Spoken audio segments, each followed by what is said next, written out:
Bien, en aras de la puntualidad y que respetemos los tiempos, vamos a iniciar nuestro webinar del día de hoy.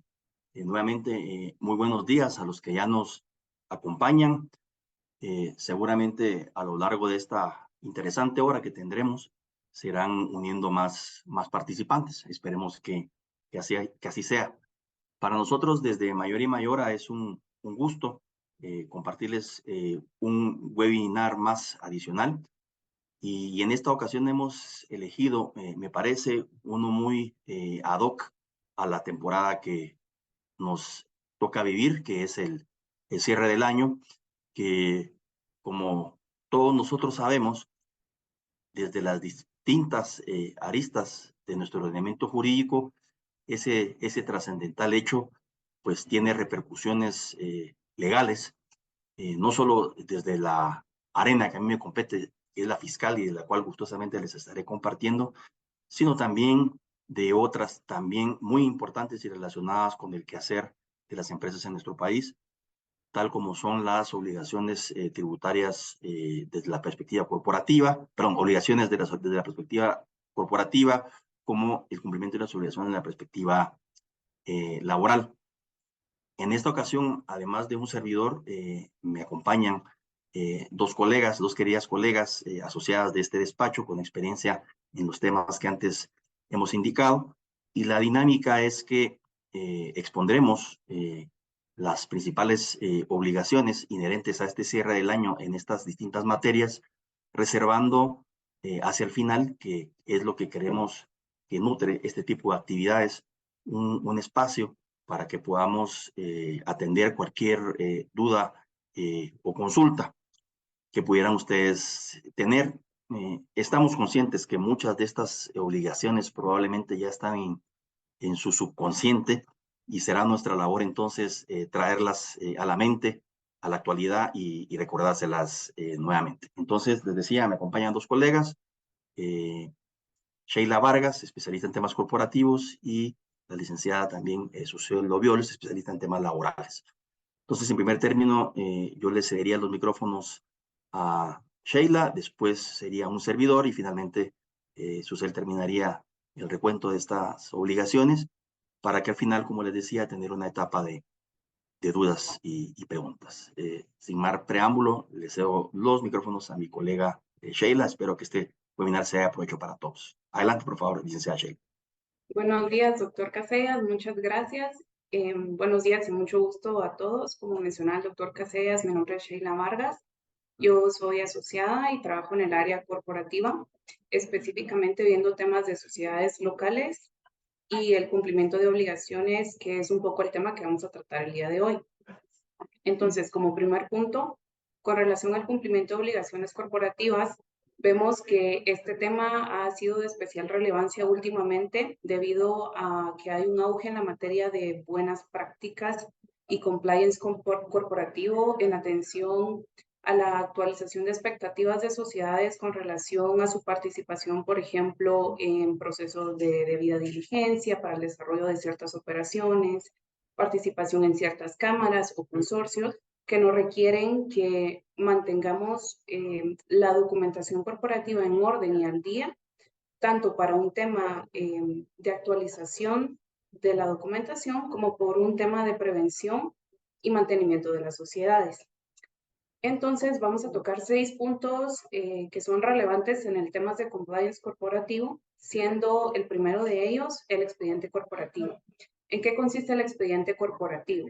Este expediente es el conjunto de documentación que una sociedad requiere para poder operar y que consisten en las autorizaciones que emiten los registros públicos correspondientes para que la sociedad pueda actuar en el mundo jurídico. Principalmente tenemos dentro del expediente corporativo lo que es la escritura de constitución, que esta debe constar en original y debe de poseer la razón emitida por el registro mercantil con los sellos y timbres que requiere la ley. También dentro de la escritura de constitución podemos tener que hay algunas sociedades en las cuales han sufrido modificaciones. Entonces, toda modificación que ha sufrido una sociedad, por ejemplo, sea un aumento de capital autorizado, sea una modificación de una cláusula específica de la escritura o de varias de ellas, sea, por ejemplo, en el caso de sociedades de personas, la integración de un nuevo socio.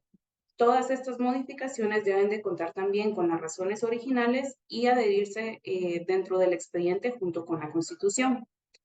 Es importante también tomar en cuenta que el registro mercantil emite otros documentos, por ejemplo, las patentes, que tocaremos este tema más adelante, que deben de estar exhibidas, como explicaremos, pero dentro del expediente corporativo podríamos dejar, por ejemplo, una copia de las mismas para que en cualquier caso de que haya un requerimiento de información o alguna auditoría, sea esta interna o externa, podamos verificar que contamos con el expediente completo y hacer del conocimiento de la persona que revisa el expediente que los documentos que se encuentran en copia están exhibidos en los lugares que exige la ley.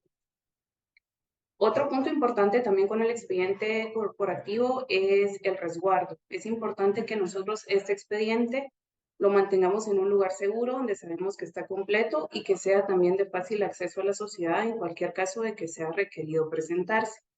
Los expedientes por lo general se resguardan en la sede social, que puede ser una oficina administrativa, y pueden estar a cargo de alguna persona que sea designada por la sociedad, como por ejemplo puede ser un administrador, el presidente o secretario del consejo de administración, que tenga bajo su cuidado y responsabilidad el mantenimiento de estos documentos originales. Otra opción también es que los documentos se mantengan bajo resguardo o custodia de los asesores legales de las entidades por fácil acceso o por generación de documentos adicionales que se necesiten, por ejemplo, una copia legalizada, que se necesite solicitar, por ejemplo, si fuera un segundo testimonio o un segundo razonamiento de un nombramiento. Entonces, el expediente corporativo en sí lo que necesita contener es la documentación original que debe mantenerse de la sociedad y todas las actualizaciones que hagamos de esta. El segundo punto, si me ayuda Susel, gracias, es la celebración de la asamblea anual. Dentro de las sociedades mercantiles en Guatemala, tenemos la obligación de conformidad con el Código de Comercio de Guatemala de celebrar dentro de los primeros 4 meses al cierre fiscal del periodo inmediato anterior una asamblea en la cual los accionistas puedan conocer sobre los resultados de ese ejercicio.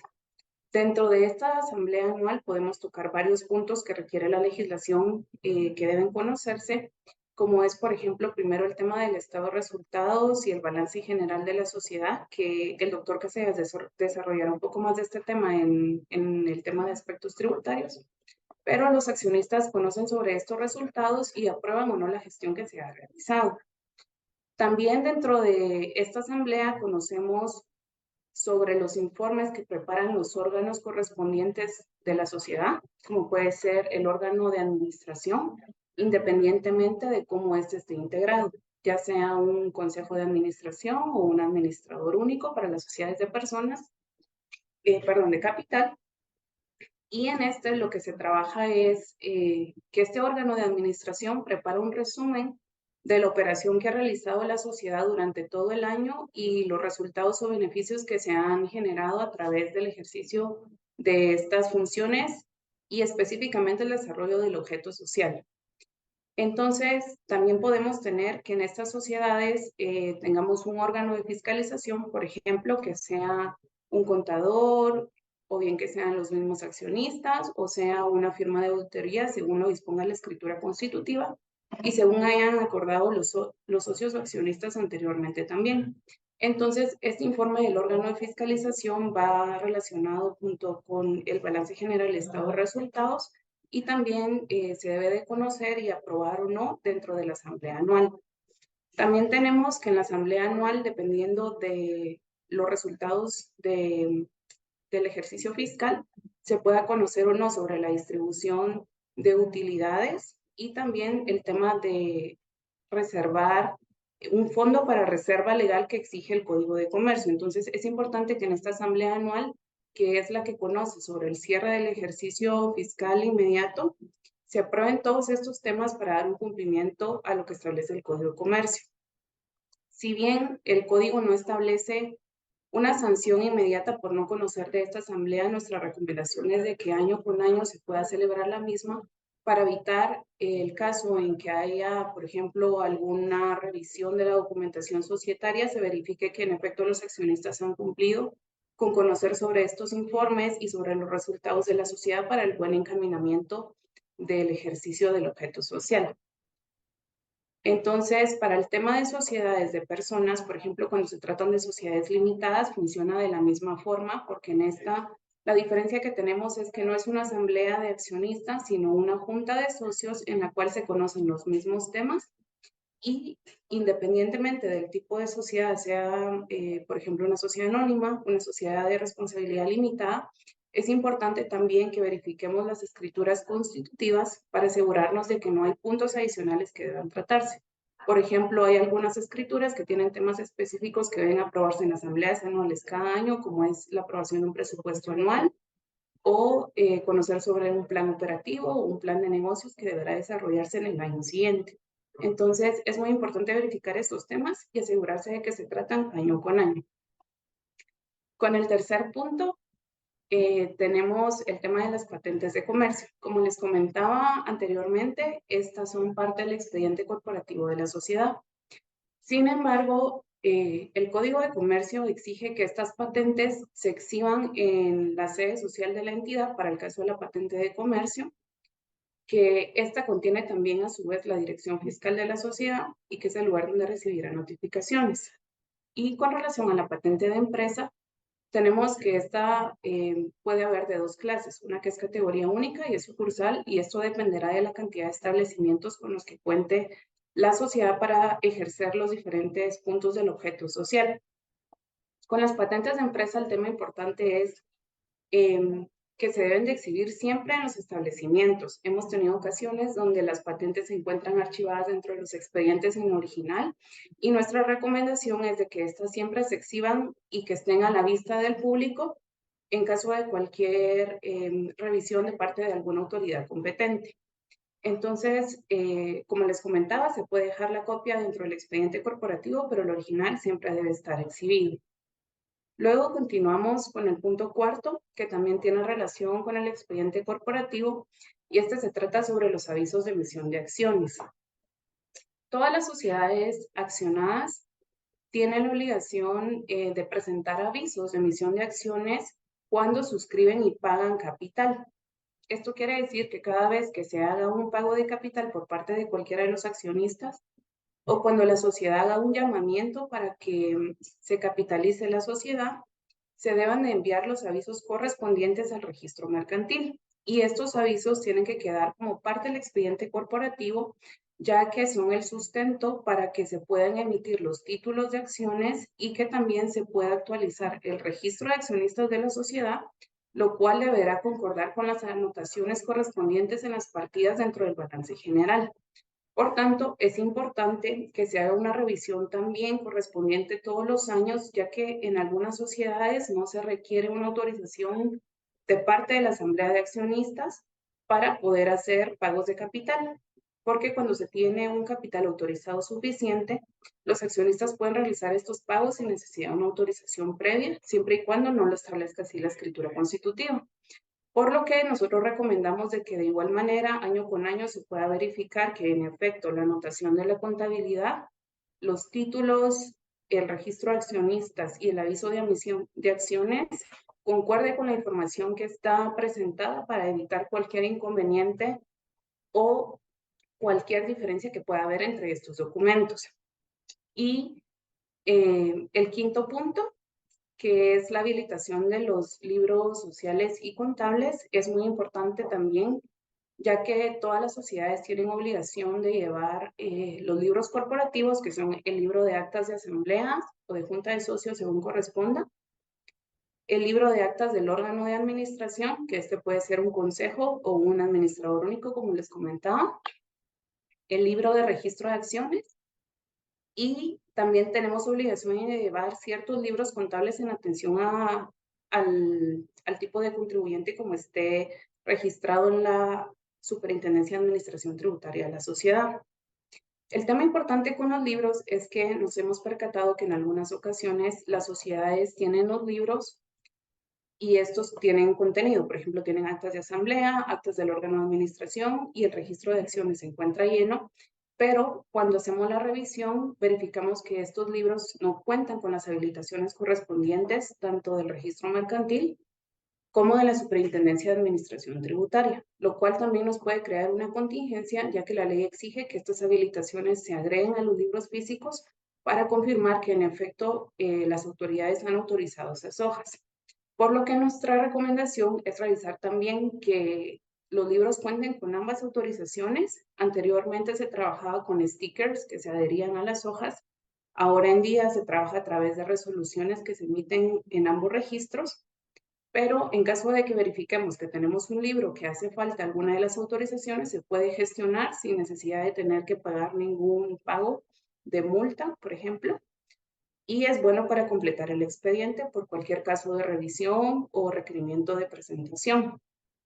Otro tema importante que hemos notado al momento de revisar los libros es que no siempre coinciden la cantidad de hojas que están habilitadas con las hojas que se encuentran en los libros. Entonces, es muy importante verificar también este punto, que cuando revisemos que si el libro dice que tiene 50 hojas habilitadas, pero resulta que hay 100 folios, que solicitemos también la habilitación adicional para agregar a ese libro y completar de esa forma todas las habilitaciones correspondientes. Y por último está el sexto punto, que es el tema de representaciones legales. Y con relación a este tema, hay varios puntos importantes a tocar. Podemos diferenciar entre dos tipos de sociedades, perdón, de representaciones legales. Tenemos las representaciones que se otorgan a través de nombramientos, que estos pueden ser, por ejemplo, un nombramiento de un administrador, de un presidente de consejo, de un gerente o de un ejecutor especial. Y tenemos, por otro lado, la representación que se otorga a través de los mandatos, que pueden ser mandatos generales, especiales, judiciales, con o sin representación. Vemos que las sociedades, por lo general, cuando actúan a través de sus representantes legales, son representantes que ejercen su calidad a través de actas de nombramientos, que es la figura nata, por ejemplo, y los mandatos se utilizan para ciertos actos en específicos. Entonces, es importante verificar que cuando tenemos un nombramiento o un mandato, que éste cuente con las inscripciones correspondientes en los registros que corresponden. Para el tema de los nombramientos, siempre debemos inscribirlos en el registro mercantil y dependiendo del cargo que se ejerza, deberá inscribirse también en la Superintendencia de Administración Tributaria. Para el caso de los poderes, estos siempre se registran en el registro de poderes del Archivo General de Protocolos y también, dependiendo de las facultades que tenga este apoderado, deberá inscribirse en la Superintendencia de Administración Tributaria. El otro punto importante con relación a los mandatos y los nombramientos es la vigencia. Cada vez que debemos ejercer una representación legal, es importante que verifiquemos la vigencia del nombramiento. Debemos de confirmar que el plazo por el cual se ha otorgado aún se encuentra vigente y que no esté próximo a vencer para asegurarnos de que las actuaciones que realicen estos representantes sean de conformidad a la ley y puedan ejecutarse a través de la representación que otorga la sociedad. En estos temas también es importante mencionarles que en la asamblea anual nosotros podemos hacer una verificación de todas las representaciones que se han otorgado por parte de la sociedad y en esta podemos designar, por ejemplo, a un nuevo órgano de administración o podemos nombrar a un nuevo gerente, podemos otorgar mandatos o revocar mandatos anteriores y de igual forma podemos cancelar las representaciones que ya estén vencidas o próximas a vencer para que nosotros también podamos actualizar el expediente de la sociedad ante el registro mercantil y asegurarnos de que efectivamente aparecen inscritos como vigentes los representantes que actualmente ejercen representación para las sociedades. Y el otro tema importante con relación a las representaciones legales es el tema de responsabilidad que ejerce el representante legal. Y esto va aunado también con el tema de la vigencia porque hemos tenido casos, por ejemplo, en la que se necesita firmar un contrato, resulta que se firma, pero el nombramiento se había vencido. Entonces, tenemos la opción de ratificar esa actuación, pero siempre hay un tema de fondo de responsabilidad para esa administración, a ese administrador o a ese representante o a ese mandatario que ejerce la representación una vez ya haya vencido el plazo. Entonces, este tema es muy importante también de verificar. Se recomienda hacer una verificación anual para asegurarnos de que todas las representaciones se encuentran vigentes y en orden. Y en caso no, se recomienda que en la asamblea anual se aproveche hacer esa actualización de representaciones. Muchas gracias. Y solo por último, con el tema de relación al libro de quejas, si bien no es un requisito corporativo como tal, sí tiene relación con el expediente corporativo, porque este tema nos ha resultado en las últimas verificaciones que hemos tenido de documentos corporativos, y es que comentarles también que el registro mercantil tiene un acuerdo con la DIACO para generar el libro de quejas que les menciono acá. Y este libro se requiere que esté exhibido también al público en cada establecimiento, lo cual tiene relación con las patentes de empresa y los establecimientos que autoriza la sociedad. Y la obligación aquí es únicamente contar con el libro físico, que el libro tenga la autorización del pago de hojas y que esté de acceso al público, y que en cualquier momento de que se realice una inspección por parte de DIACO, que pueda ser accesible para el inspector designado. Gracias. Gracias. Gracias, Sheila, por su interesante resumen de las distintas obligaciones que deben cumplir las empresas desde la perspectiva corporativa. Y como ella lo adelantaba, hay muchos temas que ella ha tratado que tendrán ahora su arista fiscal, porque debemos recordar que al final de cuentas, y aquí voy a pecar de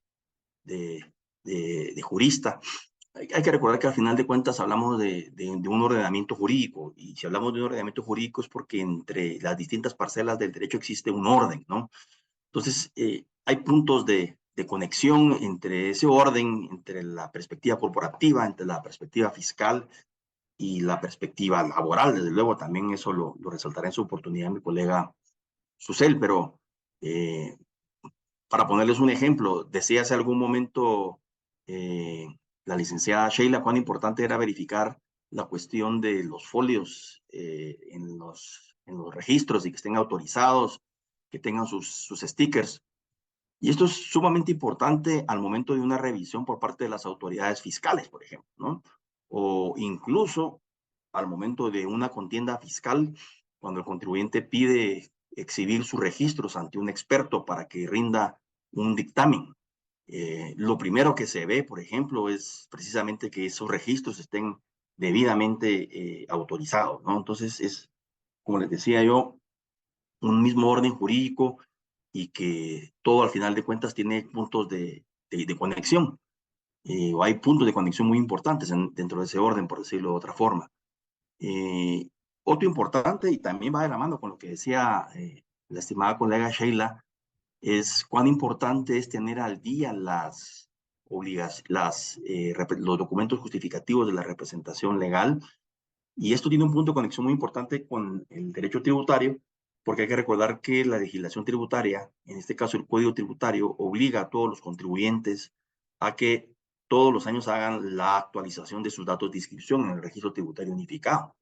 Y miren ustedes por dónde el dato por excelencia que se actualiza en la administración tributaria es la documentación que justifica la representación legal, en la medida que esté dado de alta, desde luego, como representante legal ante la Superintendencia de Administración Tributaria.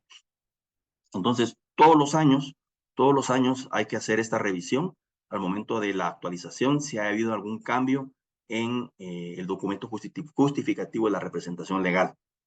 Lo que es positivo, y seguramente de eso ustedes ya son testigos, es que hoy en día estas actualizaciones, sobre todo de este tema que estoy tratando en particular, ya se pueden realizar a través de la agencia virtual, lo cual, pues, también debe decirse, pues es un avance en la gestión tributaria de cara a la administración tributaria, porque es posible hacer estos cambios o estas actualizaciones de los documentos justificativos de la representación legal de las sociedades, pues a distancia. No es automático porque, como sabrán también, uno hace la actualización en el famoso red de nube y sube toda la papelería y siempre queda sujeta al visto bueno de el revisor de la administración tributaria, que también en justicia debe decirse, también responden con pues una, digamos, agilidad aceptable, ¿no? Quisiéramos que fuera instantáneo, pero todavía no se ha llegado a ese punto, pero sí no suelen pasar más de 24 horas cuando ya se tiene el visto bueno. Y esto también es importante para evitar multas, porque el Código Tributario tipifica como infracción y correspondiente sanción tributaria el no actualizar los datos de inscripción en el plazo de 30 días hábiles después de cometida o realizada la actualización de los datos justificativos de la representación legal. Entonces, para evitar multas, incluso con rebajas, porque también debe decirse, en este caso el Código Tributario habilita que en este tipo de multas se pueda dar rebajas, pero incluso para evitarse esas multas, lo mejor es hacer las actualizaciones en tiempo. Algo que es importante y que creo importante señalar acá, y solo lo menciono porque afortunadamente ya la administración tributaria no lo está exigiendo y por eso no lo debería seguir haciendo, que es que al momento de hacer la actualización de los datos de inscripción registral pueda exigir a su vez los datos de la composición accionaria de la sociedad en dos platos, que el contribuyente al momento de actualizarse deba informar quiénes son los accionistas de la sociedad.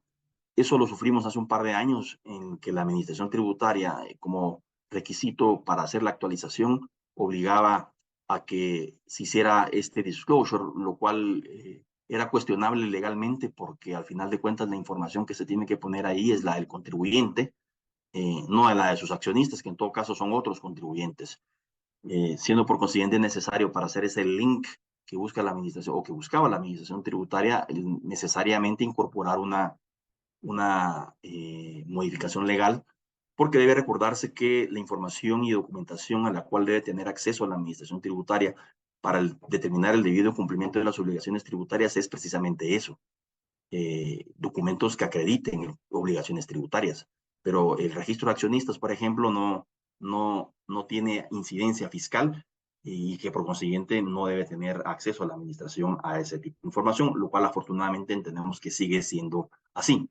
Eh, pero avancemos un poquito porque el tiempo también apremia y a mí se me tiran de la lengua, pues sigo hablando y tenemos bastante trecho por avanzar. Eh, Vamos a tratar de referirnos a las principales obligaciones tributarias que tienen los contribuyentes desde la perspectiva de la imposición directa, porque desde la perspectiva de la imposición indirecta, derivado de que el periodo fiscal el periodo impositivo es mensual, las obligaciones tributarias del IVA pues son mensuales, se deben cumplir mensualmente, y el enfoque que le hemos dado en esta oportunidad al webinar es las obligaciones de cierre de año. Por eso es que nos vamos a concentrar esencialmente en las obligaciones tributarias que dimandan de la imposición directa. Y vamos a hablar rápidamente de las que establece el impuesto sobre la renta en general para los contribuyentes que verifican ingresos provenientes de actividades lucrativas, ya sea que estén afiliados al régimen de las utilidades o al régimen opcional simplificado. La primera cuestión que hay que resaltar es que en el próximo mes de diciembre los contribuyentes tienen el derecho, porque hay que decirlo también, es un derecho de cambiar de régimen, en el sentido de si en el ejercicio fiscal 2023 estuvieron declarando ISR proveniente de actividades lucrativas en el régimen opcional simplificado, pueda mudar al siguiente ejercicio fiscal al régimen de las utilidades o viceversa, o si tiene varias empresas y es de su interés tener a unas en un régimen y a otra en otro régimen, pues este es el momento para hacerlo. Sabemos que las autoridades de la Superintendencia de Administración Tributaria han externado su malestar frente a esta dicotomía, pero es el régimen jurídico vigente, así lo establece la ley, no lo manda el contribuyente, es la ley la que lo establece, perdón, por lo que si las autoridades fiscales desean que el contribuyente deje de tomar ventaja de esta situación, pues lo que tiene que hacer es incorporar la respectiva reforma legislativa. Es importante también llevar esa contabilidad llevada y conforme al Código de Comercio. Esta es una obligación, digamos, más mercantil que tributaria, pero que sin embargo la ley de actualización tributaria establece esta obligación como parte de las obligaciones que tienen los contribuyentes afiliados al régimen de las utilidades y al régimen simplificado. Desde luego, a todos aquellos a quien por mandato de la ley mercantil están obligados a llevar la contabilidad. También lo mencionaba hace algún momento, el tema de los stickers, de tenerlo esto al día.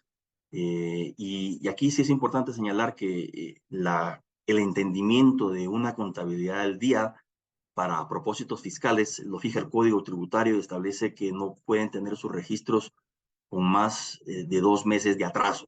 Una contabilidad que tiene registros de más de 2 meses de atraso para propósitos fiscales, eso implica una infracción tributaria y que por consiguiente puede ser sancionada por la administración tributaria. Otra obligación que tienen ambos tipos de contribuyentes de las actividades lucrativas es que deban presentar sus estados financieros auditados cuando tienen la calificación de contribuyentes especiales o agentes de retención. Este es un tema controvertido que surgió este año respecto a los contribuyentes afiliados al régimen opcional simplificado, porque en justicia debe decirse, esta es una obligación que está en la ley de actualización tributaria en la parte aplicable al régimen de las utilidades, pero que sin embargo la administración tributaria desde el año pasado viene exigiendo a los contribuyentes que están afiliados al régimen opcional simplificado, por lo que la recomendación es de igual forma eh, cumplir con esta obligación cuando los contribuyentes afiliados a ese régimen pues tengan la calificación de especiales o también tengan la calificación de agentes de retención del IVA. Bien, avanzamos. Igual hay otra idea que quisiera desarrollar, pero creo que hay oportunidad de hacerlo hacia el cierre de la declaración. Cuando los contribuyentes, y esto también en la misma línea, siempre se ha cuestionado la circunstancia de si en la medida que las famosas regulaciones de precios de transferencia están contenidas en la parte relacionada al régimen de las utilidades, estas también resultan aplicables a los contribuyentes del régimen opcional simplificado. Y como sabemos, aunque puede entenderse una interpretación razonable de la norma, decir que solo aplicaría a los de las utilidades, la autoridad fiscal ha extendido o ha entendido que es una obligación que deben cumplir ambos tipos de contribuyentes, por lo que los contribuyentes que tienen parte relacionada no residente y en el ejercicio fiscal 2023 tuvieron transacciones con parte relacionada, van a tener la obligación de hacer su estudio de precios de transferencia y tenerlo a disposición, dice la ley, a más tarde de la autoridad fiscal, a más tardar el 31 de marzo del 2024. Hay que recordar que esta disposición, el reglamento de la ley del impuesto sobre la renta, la ha entendido como debe tener el estudio al momento de hacer su declaración anual del estudio de precios de transferencia, porque en el momento, al momento de presentar su declaración anual del impuesto sobre la renta, perdón, porque en el momento que ustedes la cumplimenten y pinchen en la declaración que tienen parte relacionada no residente y tuvieron transacciones con ella, automáticamente se abre el famoso anexo de precios de transferencia de la declaración anual de precios de transferencia, que no es otra cosa que el estudio mismo, ¿no? En 2 platos, para complementar ese anexo de estudio de precios de transferencia de la declaración anual del impuesto sobre la renta, es necesario tener el estudio de precios de transferencia. Por eso es importante que este estudio de precios de transferencia esté antes del 31 de marzo de cada año. Además, también debe mencionarse para todos aquellos contribuyentes que están obligados a presentar estados financieros auditados y les aplican esta regulación, es un requisito que les van a exigir sus auditores externos al momento de hacer la revisión y para hacer o para extender la carta de que no hay salvedades o cuestiones que salvar o resaltar en esos estados financieros auditados. Pues tienen que tener los auditores externos ese estudio o al menos un borrador ya muy avanzado de cuál va a ser el estudio de precios de transferencia. Lo que sigue se relaciona bastante con lo que decía Sheila y es la cuestión de la asamblea que documenta el acta, perdón, que asamblea el acta que documenta la asamblea anual de accionistas, en el cual por mandato de la ley mercantil debe conocerse el estado de pérdidas o de ganancias para que el órgano corporativo correspondiente resuelva qué hacer si las hubiera con las ganancias. Y esto es muy importante decirlo porque la ley del impuesto sobre la renta en Guatemala lo que grava es la distribución del dividendo, o de la distribución, mejor dicho, la distribución de las utilidades a título de dividendo. En ese momento es en que se causa el impuesto sobre la renta por pago de dividendos y genera la obligación de la sociedad de retener el impuesto. Pero si, por ejemplo, la sociedad conoce del punto del estado de pérdidas y ganancias y decide no distribuir dividendos, pues realmente no hay consecuencia fiscal, porque nuestra jurisdicción, a diferencia de otras, no grava el acto del traslado del resultado al balance, del resultado al ejercicio. Para que se cause el impuesto es necesario que sean estos pagados efectivamente a los contribuyentes. Es más bien una expresión de riqueza efectiva la que grava la ley de impuesto sobre la renta en este caso, porque es hasta que el contribuyente efectivamente recibe el pago que procede el impuesto. Algo importante que debe recordarse también en este tópico es que una de las posibles resoluciones que puede tomar el órgano corporativo en esa asamblea es que pueda decidir hacer la capitalización de las utilidades del ejercicio, lo cual debe recordarse es un asunto muy controvertido y que aún se sigue discutiendo en nuestras cortes, porque la administración tributaria tiene el criterio, en mi opinión, cuestionable de que la capitalización de utilidades califica o debe calificarse como una distribución de dividendos en especie, lo cual es bastante cuestionable porque realmente nunca la sociedad genera un pasivo frente al accionista cuando se trata de la distribución pero cuando se trata de la capitalización de las utilidades. Esto, como sabemos, se genera cuando se decretan dividendos, y en el momento que se decretan dividendos, pues entonces en ese momento la sociedad efectivamente tiene una obligación frente al accionista y debe pagarla, pero cuando se produce una capitalización de utilidades, no va por ahí el tema, pero sin embargo la autoridad fiscal tiene este criterio y, y los suele ajustar, ¿no? Y por otro lado, es una variación patrimonial, pues, muy fácil de detectar por los auditores al analizar el estado financiero de situación patrimonial. El estatus de la cuestión a nivel litigio, según tenemos entendido, es que afortunadamente sí hay al menos un fallo favorable a los contribuyentes que ha obligado que la discusión regrese al Tribunal de Casación, pero también hay casos en los cuales las cortes han terminado validando el criterio de la administración tributaria. Avanzo con la siguiente diapositiva, y en este caso es como una parte de las obligaciones que tienen las sociedades que están o los contribuyentes que están afiliados ya sea al régimen opcional o al régimen de las utilidades. Es que debemos recordar que ellos o este tipo de contribuyentes, además de ser contribuyentes, también la ley tributaria les impone los deberes de los agentes de retención. Y en un caso muy particular es de cara a los trabajadores, porque en el momento que les pagan sueldos o salarios que implican para los trabajadores un ingreso superior a los 48,000 quetzales anuales, pues en ese momento el patrono, el contribuyente patrono, la ley impone que deba ser agente de retención y deba cumplir con los deberes de retención. Entonces, aquí es muy importante señalar que desde esta perspectiva el contribuyente asume un rol, o mejor dicho, bueno, un rol y adicionalmente una responsabilidad adicional, porque ya no va a ser solo responsable por sus obligaciones tributarias, sino que va a ser responsable por las obligaciones tributarias de sus trabajadores, a las cuales la ley tributaria le impone el deber de retenerlas.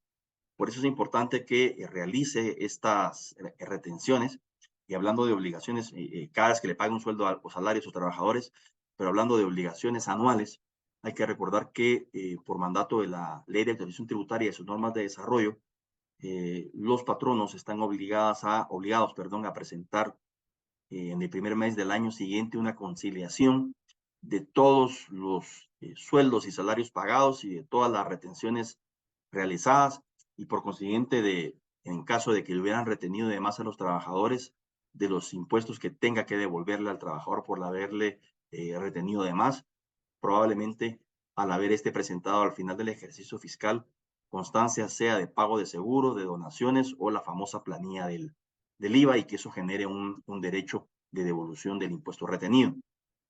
Entonces es importante tener en cuenta que en el primer día del año debe presentarse esta información. La deducibilidad de los gastos es muy importante para los contribuyentes afiliados al régimen de las utilidades. Vamos a hablar rápidamente de las obligaciones que tienen los contribuyentes afiliados al régimen de las utilidades. Y la primera de ellas, en la que quisiera detenerme, es la de la deducibilidad de los gastos, porque hay que recordar que no todos los gastos y costos son deducibles únicamente los gastos que así establece la ley. Entonces, un gasto y un costo para ser deducible debe cumplir como regla general 5 requisitos, sin perjuicio de las reglas específicas que la ley le impone en algunos casos, no en todos, pero en algunos casos sí la ley tributaria establece requisitos específicos, como puede ser, por ejemplo, pago de honorarios al extranjero, pago de regalías, gastos en construcciones en suelo ajeno. En fin, los gastos y costos deducibles como regla general deben cumplir estos 5 requisitos, y luego hay unos pocos que cumplen o que deben cumplir requisitos especiales. Nos vamos a concentrar rápidamente en los requisitos generales, que son 5. El primero es la legalidad. Esto quiere decir que el gasto o el costo para ser deducible debe estar reconocido en la ley, en los artículos 21, 22 y 23. Hay que recordar que la ley de actualización tributaria establece los gastos y costos deducibles en 2 reglas, una regla que afirma y una regla que niega. Es decir, el análisis de legalidad de la deducibilidad de un gasto debe pasar por la revisión de ambas reglas, la del artículo 21, que afirma cuando un gasto es deducible, y la del artículo 23, cuando niega cuando un gasto es no deducible. Del análisis de ambas reglas se puede llegar a la conclusión de que un gasto es deducible porque está reconocido en la ley.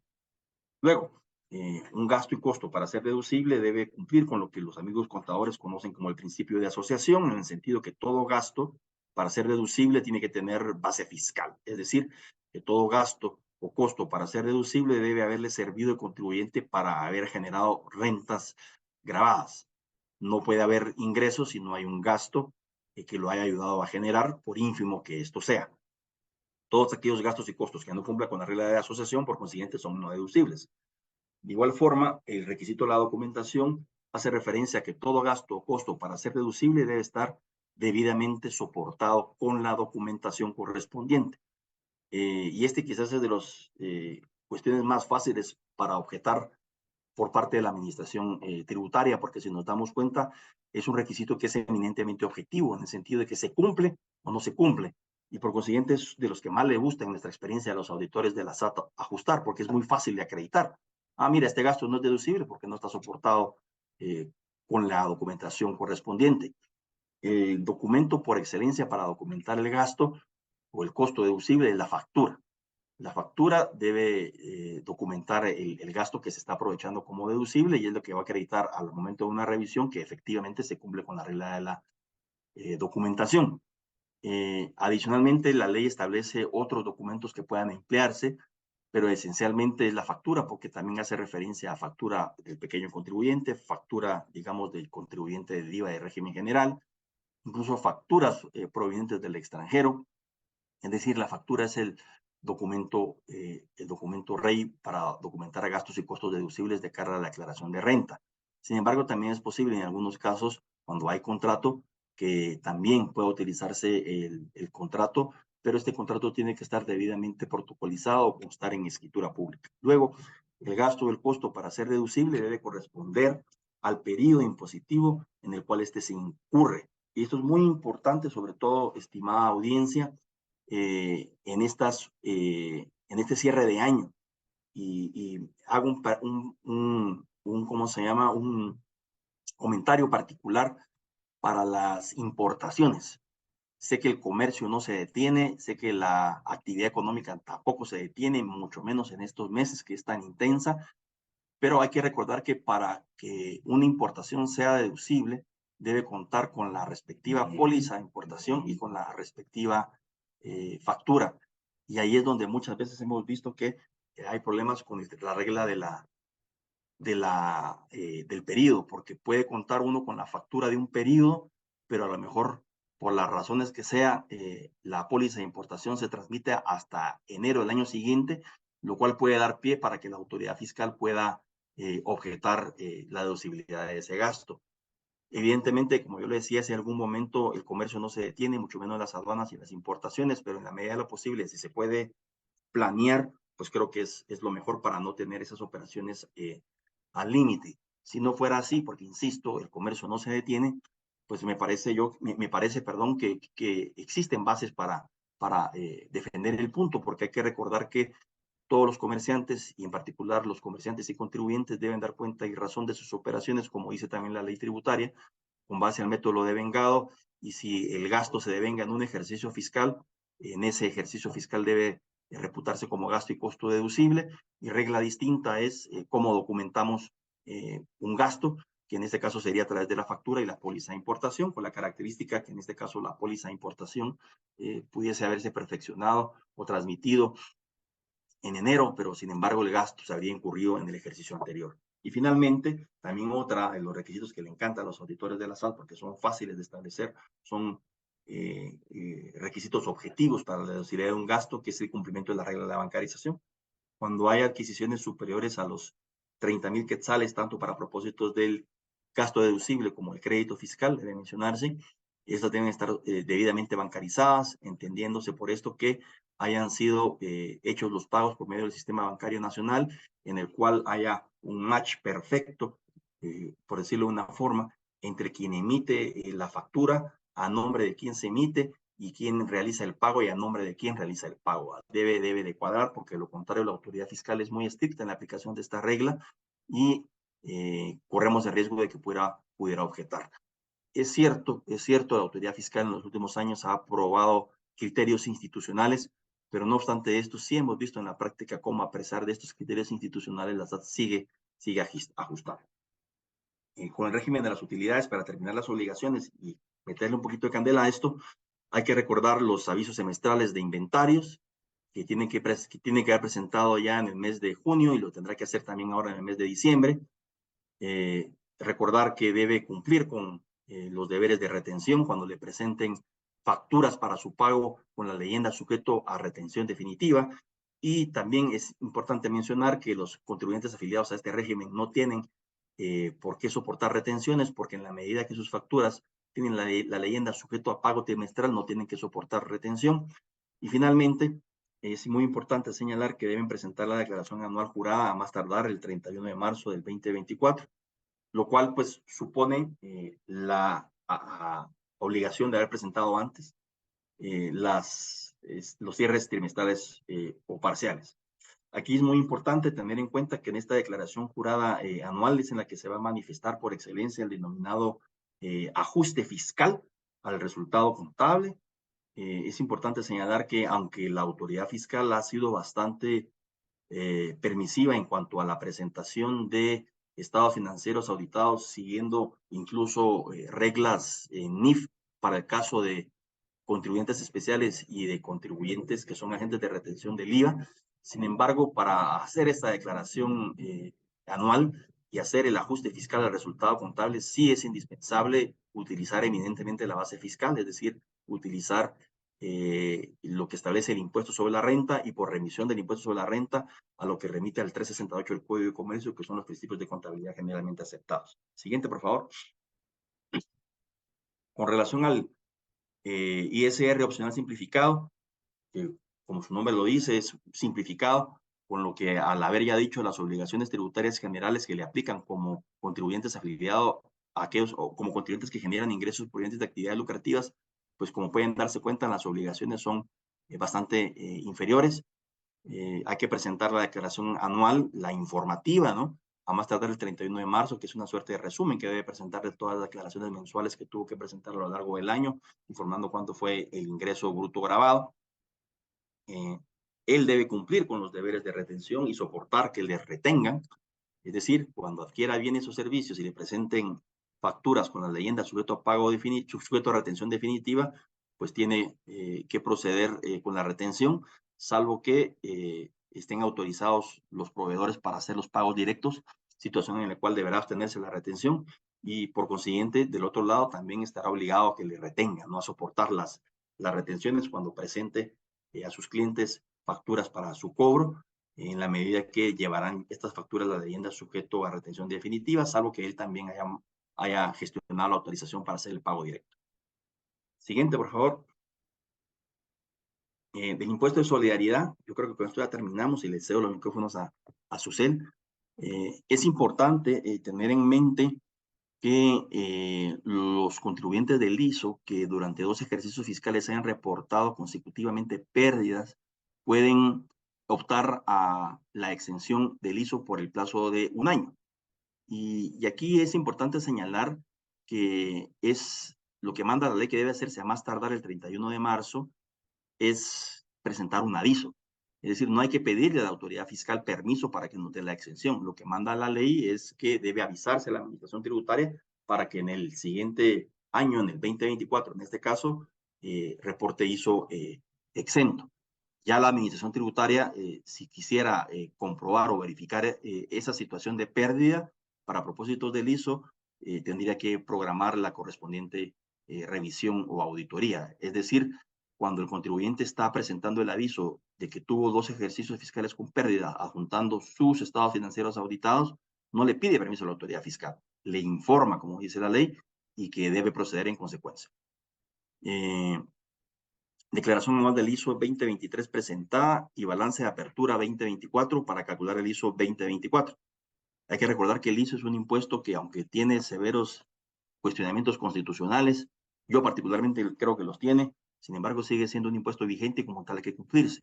Entonces hay que recordarse que el ISO siempre es un impuesto que para su liquidación se retrotrae cuando se trata de base imponible de ingresos a los ingresos brutos reportados en el ISR en el ejercicio fiscal anterior.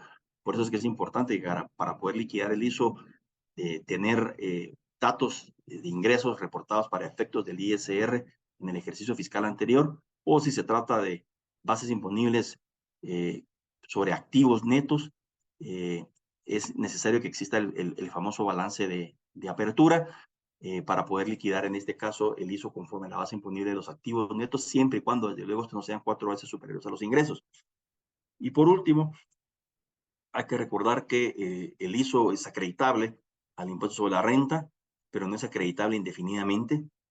Aunque se escucharon voces este año en la carta Santa Claus que mandó el superintendente como anteproyecto de ley, una de las propuestas era que se aumentara el periodo de acreditamiento del ISO a 3 a 4 años. Hoy en día sigue siendo 4 años, perdón, 3 años. Esto quiere decir que en la declaración anual del ISR del 2023, que tiene que presentarse a más tardar el 31 de marzo del 2024, si hubiera un ISO que ya cumpliera sus 3 años de haberse pagado, esa sería la oportunidad en la cual tendría que tirarse al gasto deducible como manda la legislación. Perdón, colegas, si me extendí un poquito, pero traté de condensar lo más que pude, perdón, y le cedo los micrófonos sin más atraso a mi estimada colega licenciada Susel, que nos va a hablar de las obligaciones laborales. Adelante, Susel, gracias. Gracias, Juan Carlos. Mucho gusto a todos. ¿Cómo están? Veo aquí que hay varias. Ay, creo que alguien levantó la mano. Si quieres, María Gleda, qué gusto verte aquí. Si quieres, te respondemos todo al final. Voy a ser bastante breve, ya que Juan Carlos le encanta, así que se nos extendió un poquito, pero yo trataré de ser más breve, ya que es apasionado a la parte fiscal. Entonces, si quieren, adelantamos un poco y al final de mi exposición trataré de que sea corta. Respondemos tu pregunta, María. Bueno, bienvenidos a todos. Gracias por compartir con nosotros esta mañana. Como saben, es parte de la serie de conferencias, estos webinars que da Mayora y Mayora, con el objeto de que todos nuestros clientes, amigos y demás interesados estén en su cumplimiento de sus obligaciones. Como todos sabemos, estar en cumplimiento evita muchas consecuencias, como es tener reparos, tener revisiones, tener pago de multas y, sin querer queriendo, tener que hacer pagos de abogados, lo cual no nos conviene, pero queremos que ustedes estén en cumplimiento. Yo soy la encargada del departamento laboral aquí en la firma, entonces les daré una breve revisión. Muchos de ustedes ya lo saben, es un recordatorio de lo que tienen que tener al día a día para evitar un proceso sancionatorio y multas y tener la casa en orden. Bueno, lo primero que tienen que tener en materia laboral, el inicio de cualquier relación, son los contratos de trabajo. Los contratos de trabajo, aunque permiten contratos verbales, nuestra recomendación siempre es contratos escritos que cumplan con los requisitos de la ley. Hay que tener en cuenta que hay trabajadores de confianza que no están sujetos a régimen de jornadas, por lo cual tiene que ser bien claro qué puestos aplican y qué puestos no, porque no todos los empleados pueden ser considerados empleados de confianza. Tienen que tener cuidado con esto. La obligación de que todos los contratos de trabajo deben de ser remitidos a la inspección de trabajo. Esto se hace ahora en línea, un proceso bastante rápido. Ya no hay que tener 3 copias como antes, sino que una copia y un PDF es suficiente. En el sistema del Ministerio de Trabajo es bastante amigable y les queda registro de todos sus contratos de trabajo presentados. Entonces es una forma también de tener regularizados, ordenado y en orden todo lo que se presenta al Ministerio de Trabajo. Además de que los contratos de trabajo tienen que tener al día cualquier modificación a los contratos de trabajo. Esta pregunta es bien frecuente sobre si modifico el puesto, el salario y todo, si se debe modificar una simple carta. Nuestra recomendación siempre va a ser hacer una modificación al contrato de trabajo y presentarte a la Inspección General de Trabajo. Luego, siempre hay que tener cuidado con otras figuras de contratación. ¿A qué nos referimos en esto? Muchas entidades tienen profesionales a través de contratos de servicios, entonces tienen que tener bien clara y diferenciar las relaciones laborales con las relaciones de prestadores de servicios. Usualmente, estos 2 tipos de relaciones laborales, relaciones contractuales se confunden y es donde viene un poco la contingencia. Cuando a un profesional se le trata de dar condiciones laborales y se le trata como un trabajador cuando es un profesional independiente y es donde se conoce la contingencia de una simulación laboral. Tienen que tener presente que para contratar a una persona por servicios tienen que tener las características de un contrato de esa naturaleza y que no se revuelva con un contrato de trabajo, ya que una simulación laboral, de acuerdo a los criterios de las autoridades laborales y de los juzgados, se considera solo por tenerlo así, una simulación y un porcentaje muy bajo de ganar un proceso de estos. Pero si se maneja bien un contrato de servicios con las características de un contrato de servicios, pagando honorarios, es un contrato válidamente bien celebrado. Bueno, en Guatemala hay que cumplir con el pago de salarios mínimos. Todavía no ha salido el salario mínimo de conformidad con la ley para el 2024, por lo que el salario mínimo aún siguen siendo los del 2023, por lo que tienen que tener cuidado de respetar el pago de salario mínimo a todos los trabajadores. Además, toda entidad tiene que tener su libro de salarios autorizado para Inspección General de Trabajo. Es un proceso sencillo, el cual se hace en línea. Otro punto importante en relación a los salarios es la constancia de los pagos de los salarios. Esto con la tecnología ha creado problemas porque las autoridades laborales consideraban que las constancias deberían ser recibos físicos y debidamente firmados por los trabajadores. Ahora ya han estado un poco más abiertos al tema y han aceptado que se tengan las constancias de los pagos electrónicas, que ahora la mayoría de patronos paga a todos sus trabajadores en forma electrónica. Entonces, hay que tener bien documentados los pagos electrónicos y aquí lo que más recomendamos es que cuando se hagan los pagos, la descripción del pago electrónico sea bien claro. Si es salario, salario. Si es salario quincenal, que sea salario quincenal. Si es pago de bonos, sea bien clara la descripción, que eso va a ser como su comprobante de pagos. Adicionalmente, estas constancias de salarios se han implementado en muchas compañías unos sistemas a través de páginas de web de la corporación, donde se les da acceso a todos los trabajadores, donde pueden revisar todos sus pagos y todo. Se les da acceso, eso es una buena práctica, o a través del envío electrónico de las constancias de pago. Eso se hace regularmente, nosotros recomendamos que se haga constar en los contratos de trabajo para que el trabajador tenga bien claro cómo va a ser su pago y sus constancias electrónicas y cualquier anomalía, irregularidad o pagos de más o pagos de menos se puedan ser reportados a un correo electrónico que ellos conozcan. Usualmente es al personal de recursos humanos o al encargado de planilla para hacer los reclamos correspondientes. En relación al salario, ustedes saben que recientemente se incorporaron todas las reformas al Instituto Guatemalteco de Seguridad Social, donde cambia principalmente dos cosas. Uno, toda persona jurídica o natural que tenga contratado una persona está obligada a reportar al ICS. Eso ya es obligatorio.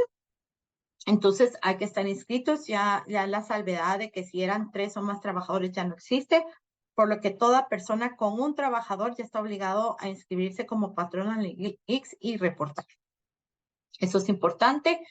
Y otra reforma que salió, que independientemente del salario que se le pague a los trabajadores, con eso la relación de los contratos a tiempo parcial o contratos para domésticas, etcétera, siempre que se reporte el ICS, aunque se reporte menos del salario mínimo, el ICS va a hacer su conversión inmediata y va a cobrarse a través de un salario mínimo. Entonces, la cuota nunca que se reporte al ICS, aunque el salario sea menor, el ICS siempre va a cobrar como que fuera salario mínimo. Eso lo va a hacer automáticamente para que lo tomen en cuenta. Luego, la obligación de otorgar a todos los trabajadores los descansos semanales asueto, que los mismos se paguen de acuerdo conforme a la ley, y aquellas entidades que tienen actividades continuas, que tienen necesidad de trabajar días festivos y fines de semana, es necesario que cuenten con una autorización especial que otorga el Ministerio de Trabajo. Es un trámite sencillo, se hace una carta, se pide la autorización y usualmente el Ministerio da la autorización por 2 años. Entonces tienen que tener esta autorización. Es una de las primeras cuestiones usualmente en estas épocas de Navidad, en los centros comerciales y todas estas ventas retail que la Inspección de Trabajo va a solicitar, que tengan esta autorización para trabajar días festivos y asuetos y descansos, séptimos días. Luego, en relación a las vacaciones, en Guatemala las vacaciones son 15 días hábiles anuales después de un año continuo de trabajo. Hay que llevar sus controles adecuados para el pago de las vacaciones. La ley exige que tengan una constancia, más bien un finiquito de las vacaciones gozadas. Esto es importante, que lleven el control adecuado y que las vacaciones se paguen de acuerdo con la ley. ¿Qué significa eso? Que se paguen de conformidad con el promedio de los salarios devengados por el trabajador durante los últimos 12 meses. Otro punto importante de recordar es las jornadas y horas extras. Ahora, con esta diversidad de formas de contratación, hay que tener especial cuidado de los controles adecuados para las jornadas, cómo las personas tienen que reportar el inicio y la terminación de la relación laboral, ya que en determinadas actividades las horas extras son bastante importantes para el trabajador y de eso depende tener los controles adecuados, y que los pagos de las jornadas de trabajo y las horas extras se calculen de conformidad con la ley. Hay un mal criterio de años de que, digamos, si un día extra se pagaba la hora con un 0.5 adicional, y si era día festivo o fines de semana, era además con pago doble, pero no. La hora extra es igual para cualquier día y es nada más con un 0.5 adicional. Luego hay que tener en cuenta que tienen que pagar la obligación del pago del aguinaldo y la bonificación anual. Esa es por ley. En la misma se deben tomar en cuenta todo lo que los trabajadores devengan ordinario y extraordinario. Al referirme a extraordinario son horas extras, bonos, comisiones. Para hacer el cálculo es muy importante que tomen en cuenta esto. Muchas entidades hacen solo este pago a través del salario base, lo cual es incorrecto. Lo correcto es que le paguen el aguinaldo y la bonificación a los trabajadores tomando en cuenta su salario ordinario y extraordinario y la documentación del mismo, que como les indiqué en un principio, al igual el salario, si se hace en forma electrónica, que esté bien claro que en la descripción del pago diga pago del aguinaldo, si es solo el 50% y todo, porque eso van a ser sus comprobantes a la hora de una contingencia. Luego tenemos el bonificación incentivo. La bonificación incentivo es un mínimo mensual de 250 quetzales. Eso todo trabajador en relación de dependencia tiene derecho al mismo y al recibir el mismo. Es importante que cuando hagan otra vez el desglose, los pagos separen el salario y aparte bonificación incentivo mensual, para que no haya ningún tipo de demanda posterior de que no estaba incluido en el salario o estaba incluido. Tiene que tener bien claro el desglose del pago, que esos 250 van a la bonificación incentivo. Y para aquellas otras prestaciones, digamos, hay entidades que tienen alguna política de usar la bonificación incentivo pago de productividad mayor a los 250. Eso tienen que tomar en consideración que esos monto adicional que paguen debe tomarse en consideración para el pago de todas las prestaciones de ley, al referirme con esos vacaciones, aguinaldo, bono 14, inclusive la indemnización. Esta práctica de pagar bono de productividad mayores a los 250, usualmente el único beneficio que tiene es que esos 250 hasta la fecha aún siguen exentos del pago de seguridad social, es decir, del IX. Este criterio se ha mantenido ya durante años. Hasta el momento no hemos visto algún criterio de cambio, pero esto en cualquier momento pudiera cambiar. Ok. Luego es importante en materia laboral, como se los he recordado en varios webinars, esto solo es un recordatorio adicional. Muchos de ustedes han estado presentes que todo en materia laboral tiene que estar debidamente documentado, ya que la carga de la prueba la tiene siempre el patrono, salvo en algunos casos de excepción, que son ventajas económicas, horas extras, pero nosotros como patronos tenemos la obligación de probar siempre, así que una práctica muy buena es siempre todo documentado. Y como les digo, también hasta los anticipos del salario tienen que estar debidamente documentados porque de acuerdo con la ley, únicamente el patrono puede deducir del salario aquellos montos establecidos por la ley, que usualmente se tratan de impuestos, IRTRA, INTECAP. Entonces, la ley permite la reducción de anticipos de salario siempre que estén documentados de acuerdo al artículo 99 del Código de Trabajo.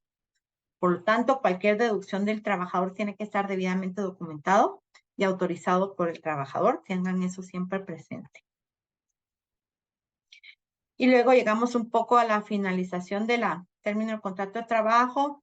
Yo siempre tengo presentes en estas terminaciones que tienen que tener siempre 4 documentos. Así, número 4. Primero, carta de terminación debidamente realizada, el cálculo de las prestaciones, el finiquito y la constancia de empleo. La constancia de empleo, de acuerdo al artículo 87 del Código de Trabajo, al hacer una terminación laboral, todo patrón tiene obligación de entregar a los trabajadores una constancia de empleo. No tiene que decir la razón de la terminación, pero tiene que decir el puesto que ocupaba, el último salario, de qué fecha a qué fecha trabajó la entidad. Eso con fines de un récord laboral para los trabajadores y en algún momento, a veces por confusiones en el IX, ha servido para que estas personas puedan hacer derechos de jubilación, comprobar relaciones laborales ante el IX para poder cumplir con sus cuotas. Entonces es muy importante entregar todos los documentos adecuados a la hora de la terminación.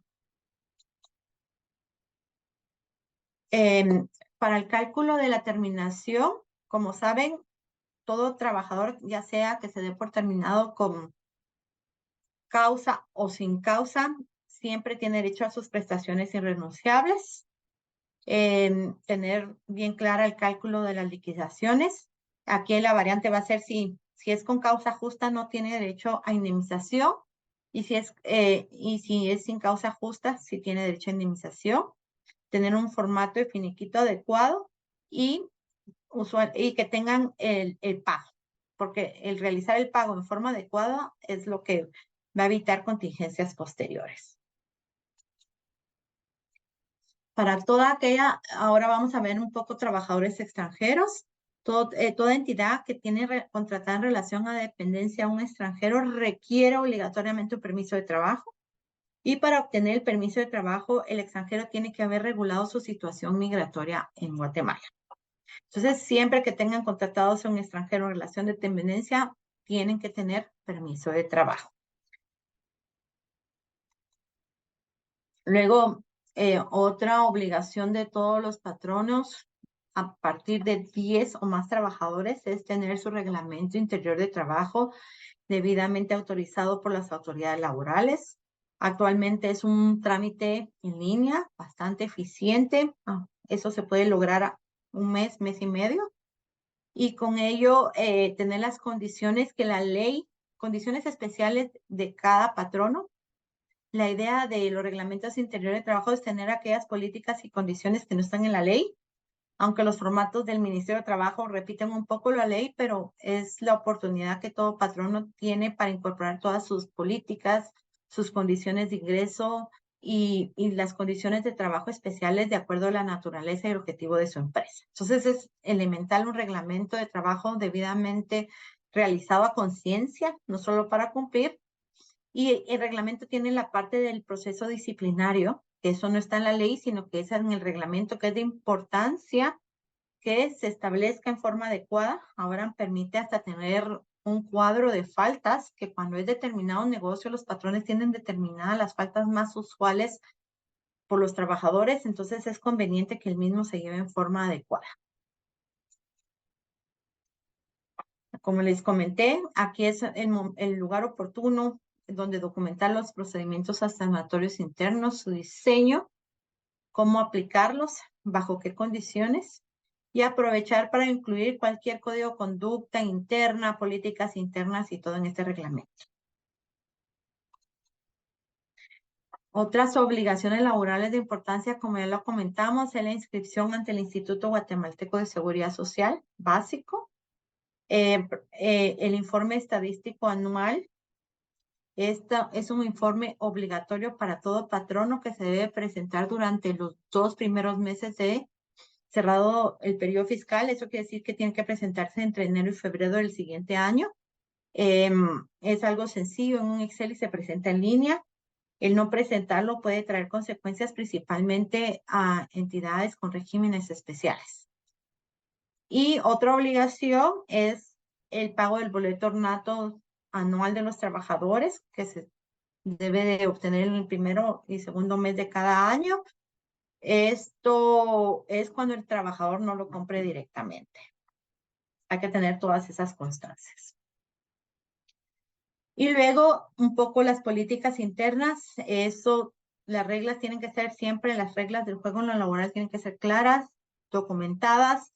Entonces, cualquier otra prestación, política interna, recomendamos estén documentadas y de ser posible estar relacionadas tanto en el contrato de trabajo como en el reglamento interior de trabajo. Entonces, cualquier política, de acuerdo a la naturaleza de su negocio, es importante documentarlas y tener constancia de que se puso conocimiento del trabajador es fundamental.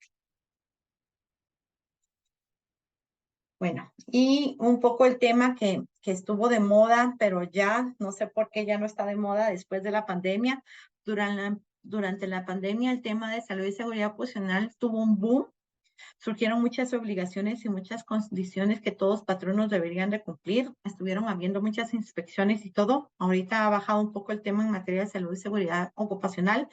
Eso no quiere decir que aunque hayamos pasado a pandemia y todo lo descuidemos, porque hay obligaciones que debemos cumplir en esta materia que queremos que no se debe dejar un poco en el olvido, ya que regresamos un poco a la normalidad. No obstante, la salud y seguridad es una parte esencial e importante de toda empresa y principalmente porque esto genera ciertos beneficios a futuro.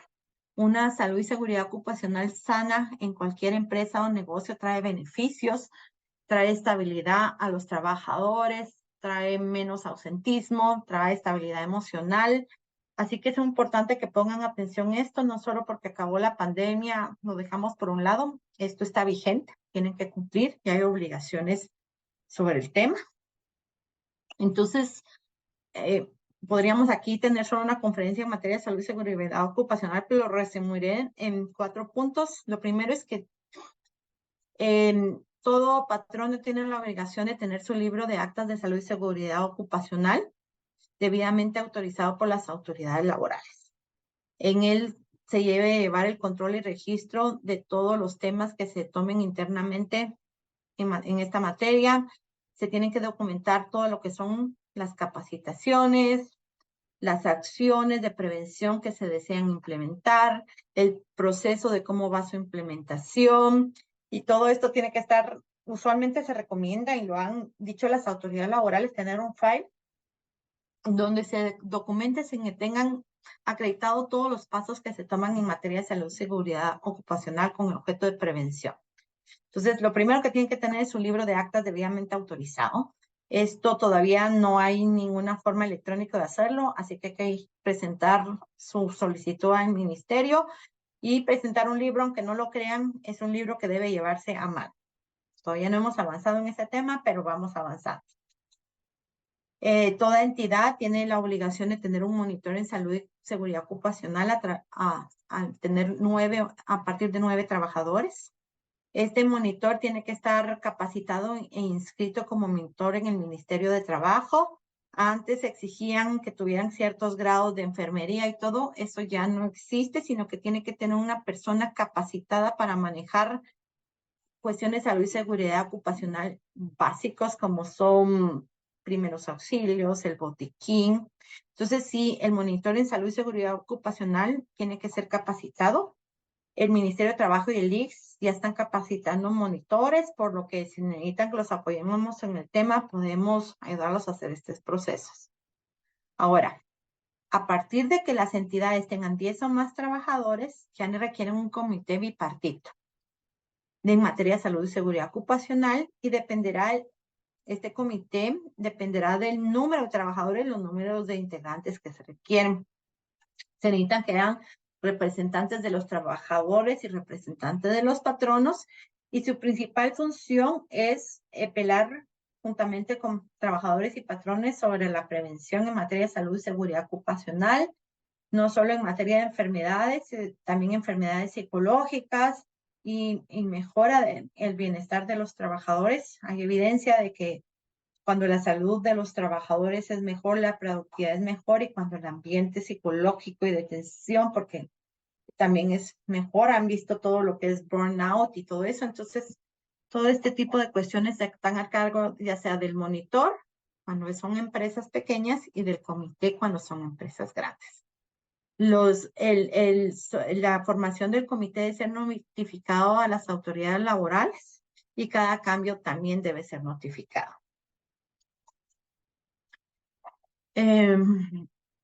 Luego, como les comenté, los monitores en salud y seguridad ocupacional, ya cuando son empresas muy grandes, ya requieren ciertas especializaciones, pero estos los están capacitando ahora el ministerio. Antes había mucha dificultad para obtener gente capacitada, pero ahora las empresas pueden invertir en capacitar a su propio personal. Luego, a partir de 10 trabajadores, ya se tiene que tener un plan de prevención de riesgos laborales. Es el plan de salud y seguridad ocupacional. Este plan debe ser elaborado por un médico certificado por el Ministerio de Trabajo para estas cuestiones. Este plan debe tener y tiene que ser individualizado, depende de las necesidades y depende de los riesgos laborales que se evidencien y se identifiquen en cada empresa. Esto sí es un requisito obligatorio. Como les digo, el plan de salud y seguridad ocupacional a partir de 10 trabajadores ya lo debe realizar un médico. Y con menos de trabajadores es un plan más sencillo. Ambos deben ser revisados y autorizados por las autoridades laborales. Es una obligación patronal tener esto. Y con esto acabo mi presentación express, ya que queríamos dejar un poco de tiempo para preguntas y respuestas de cuestiones. Vi que habían bastantes manitas levantadas, entonces si quieren, agradecemos habernos escuchado, y si quieren damos ahorita pase a preguntas y respuestas. Si quieren, no sé cómo hacemos la mecánica, quieren hacerlas por el chat o pueden ir levantando la mano y vamos respondiendo cada una de ellas, ¿verdad? No sé si podemos, no sé si hay preguntas y respuestas para revisar el tema aquí. Pueden levantar su mano o pueden mandarlas al chat.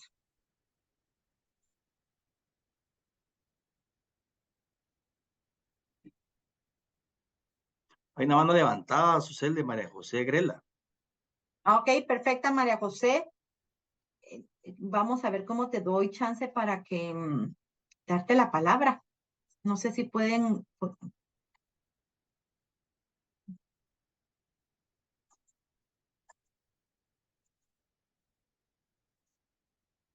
María, ya está activado tu audio. Solo estás en mute.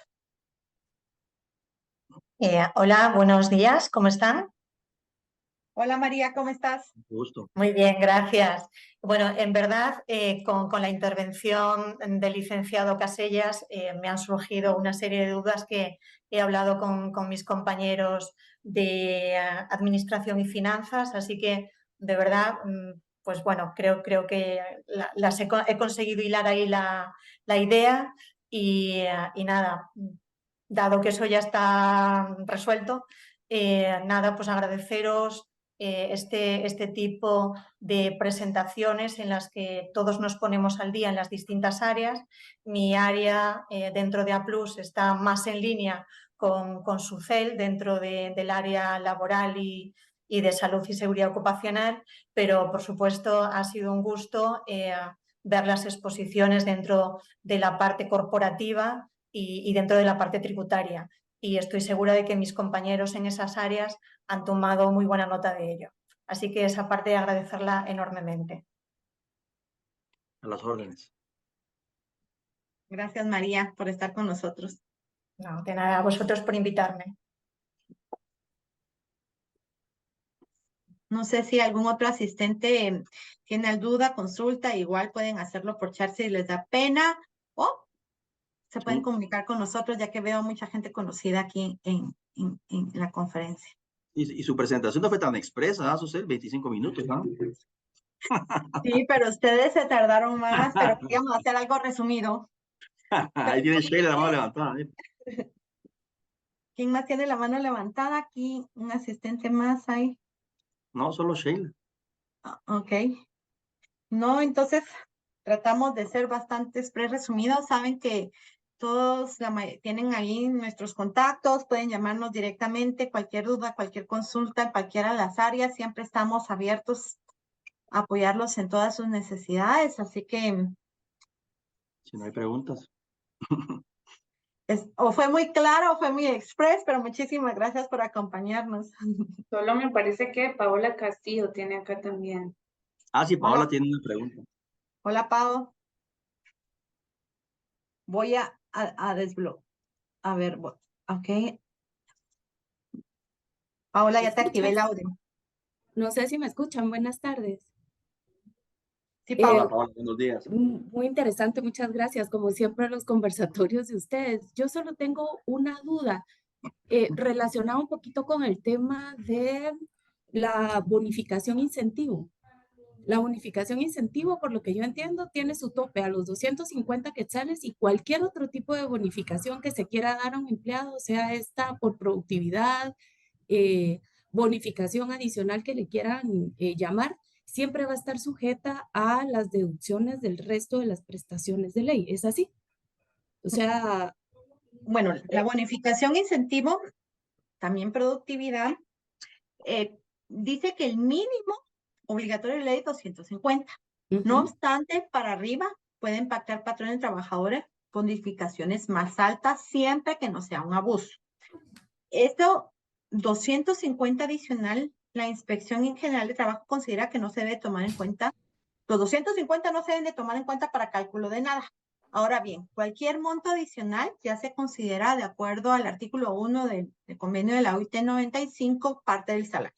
Entonces se debe tomar en cuenta arriba de los 250 como salario y se toma en consideración para todas prestaciones, aguinaldo, bono 14, indemnización y todo. Entonces, el único beneficio que tiene es que a la fecha esta bonificación incentivo de productividad sigue exento del pago del IX. ok, es lo único. Y la otra, aprovechando ahí la interesante charla del licenciado. Nosotros, por ejemplo, como patronos, somos retenedores, ¿verdad? Natos del impuesto sobre la renta de nuestros empleados. ¿Cuál sería su recomendación? Por ejemplo, yo represento una comercializadora. Esto quiere decir que tengo posiciones en donde se gana con salario ordinario y salario extraordinario a través de las comisiones. A inicios de año, cada empleado hace su proyección de ingresos. Sin embargo, digamos, nosotros tenemos esta práctica de que trimestralmente solicitamos hacer ajustes a estas proyecciones porque más o menos estas distan bastante de la proyección inicial. ¿Cuál sería su recomendación, por ejemplo, en cuanto a la temporalidad para poder realizar esta proyección? Y mi consulta puntual es si esto recae en obligación directa de los empleados o nosotros como parte patronal debemos hacer esa actualización de la proyección, y esas serían mis dudas. Muchas gracias. Con gusto, licenciada Paola. Una de las cosas que modificó la vigente ley respecto a la anterior es respecto a quién compete o quién tiene el rol o responsabilidad de modificar la declaración proyectada. En el antiguo régimen era el trabajador, lo cual demostró que no se hacía o se hacía tardíamente. Por eso es que la ley vigente impone en el patrono esta facultad. Es decir, la facultad para hacer la modificación a la declaración anual proyectada. Es decir, contestándole concretamente, ahora es el patrono. En cuanto al momento, realmente lo que nos dice la ley es que en el momento que sufre el trabajador una modificación, sea al alza o hacia la baja, aunque lo más normal es hacia el alza, porque hacia la baja probablemente sería un despido indirecto si no estuviera justificado o aceptado, pues el patrón el que debe hacerlo y que debe hacerlo en ese momento. Lo que ocurre es que del lado de la gestión del cálculo del impuesto, pues casi que con este tipo de ingresos que se componen de salario base más comisiones, casi que los equipos tendrían que estar haciéndolo todos los meses, ¿no? Y por eso es que la periodicidad la establecen las empresas en función de cada cuánto lo van a hacer. Si me preguntara a mí, que soy un usuario externo de ustedes, yo les diría, mire, háganlo todos los meses, ¿no? Porque es lo que marca la legalidad. Digamos, no es la legalidad, sino que lo que sugiere la ley, porque al final de cuentas, media vez al trabajador se le retenga lo que corresponde, creo que no debería haber ningún problema. Sin embargo, sí me trato de poner en la posición de las colaboradores que ven esta parte de las planillas, y probablemente estar haciendo estos recálculos o estos recuentos, pues todos los meses, pues sería realmente quizás impráctico o hasta complicado, ¿no? Entonces mi recomendación, licenciada, es que lo hagan en cuanto les sea posible, con la periodicidad que a ustedes se lo permita, y lo más importante es que al cierre del ejercicio no quede nada sin retener, creería yo, porque si queda algo pendiente de retención, lo que manda la ley es que el trabajador deba presentar su declaración sobre las partes no retenidas. Y esta parte de la ley siempre la he entendido yo como un chivatazo, por decirlo de una forma, de parte del trabajador hacia el patrono que ha incumplido sus deberes de retención, porque debiéndole retener no le ha retenido, lo cual de suyo pondría en evidencia pues una infracción administrativa, ¿no?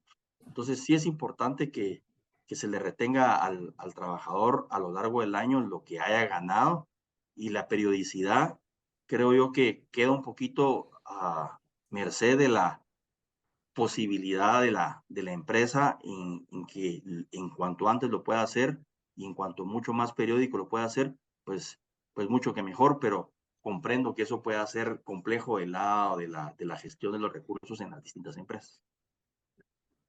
Muchas gracias. Tenemos otra pregunta, esta está en el chat. Hola Harry, ¿cómo está? Es en relación al fallecimiento de empleados. Es como si, hay alguna forma más ágil de llevar a cabo el pago del mismo. Entonces les comento un poco. De acuerdo con la ley, al momento de que un empleado fallezca, sus beneficiarios tienen derecho al pago de todas sus prestaciones laborales, incluyendo indemnización. Entonces, ¿quién es el beneficiario? De acuerdo con la ley, es beneficiario toda aquella persona que depende económicamente de él. No es como en una herencia que la ley lo establece, sino que aquellas personas que dependan económicamente de la ley. Entonces, ¿qué es lo que pasa? Cuando fallece alguien, nuestra primera recomendación es que aquellos beneficiarios, ya sea esposa, hijos, padres e hijos, vayan a un juez competente y sean declarados como beneficiarios. ¿Por qué esa es la primera recomendación? Porque es para evitar que en un futuro venga otro tercero con mejores derechos y le reclamen a la entidad nuevamente ese pago de prestaciones. Porque como bien han dicho, este dicho que es muy común, el que paga mal, paga 2 veces. Entonces la empresa tiene que estar seguro que al que le haga el pago sean sus beneficiarios y por eso siempre recomendamos que estos beneficiarios lo pidan a un juez competente, como dice la ley. Hay otras ocasiones donde los beneficiarios, en lugar de acudir a un juez, acuden a la Inspección General del Trabajo. Los pagos ahí también son bien hechos, porque el mismo inspector levanta el acta y hace constar que si apareciera un tercero con mejor derecho, al quien se le hizo el pago va a ser responsable.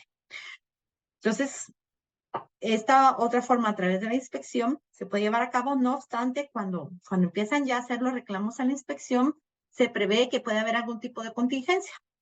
Entonces, nuestra recomendación antes de llegar a contingencia, siempre que acudan a un juez competente, sean declarados, y ya declarados, que es una relación sencilla, un trámite un poco largo, se le paga a los beneficiarios.